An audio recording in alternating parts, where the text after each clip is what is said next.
জঙ্গল দিয়ে যেতে যেতে একটা হাতি দেখতে পেলাম।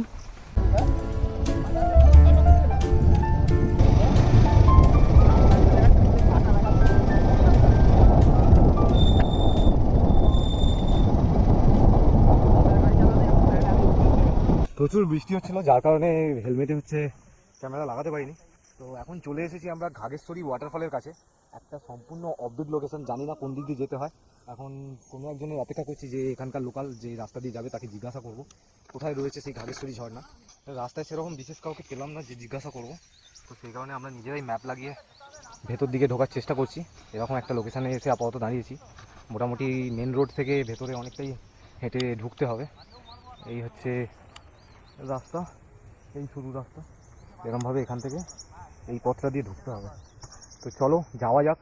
পাই বা না পাই সেটা আলাদা ব্যাপার, তবে গিয়ে অন্তত দেখতে হবে যে কী রয়েছে ভেতরটা, আদৌ এখানে কোনো জলপ্রপাত আছে কিনা। তবে ভিডিও বা এতে গুগলে আমরা দেখলাম যে রয়েছে, গিয়ে দেখা যাক। ওকে চলো।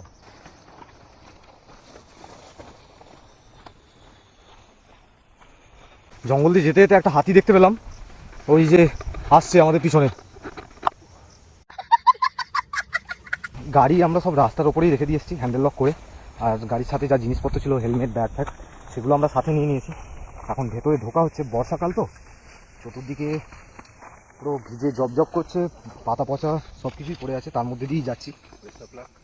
হ্যাঁ, তো আমরা এখান থেকে অনেকটা ভেতরে ঢুকতে হবে, তো আমরা নিচে নামছি, কিন্তু মোটা পারবে না। অতএব মোটা গাড়ির কাছে ফিরে যাচ্ছে, ওখানেই অপেক্ষা করবে। সেটাকে দেখেই কষ্ট হচ্ছে। তাহলে মোটা আমরা যাচ্ছি, তুই ফিরে যা। হ্যাঁ চলো চলো আমরা সামনে এগোই, মোটা ফিরে যাক। বেরিয়ে যা, দেখে বেরোবি, মানে রাস্তা দিয়েই যাবি। বলছি জানি না কতটা যেতে হবে ভেতরে, একদম জঙ্গলের কোর এটা। এখানে হাতি থাকাটা কোনো অস্বাভাবিক ব্যাপার না, হাতি থাকলে কি করব জানি না। তো আমরা যে করে প্রবেশ করছি এই অযোধ্যার জঙ্গলের ভেতরে। তো এখানে নিচে গিয়ে হয়তো দেখলাম নেটওয়ার্ক নেই, ফিরতে অসুবিধা হতে পারে নেটওয়ার্ক না থাকলে, কারণ ম্যাপ কাজ করবে না। তো সেই কারণে আমরা পাথরে মার্কিং দিতে দিতে যাচ্ছি, যাতে আমাদের সুবিধা হয়।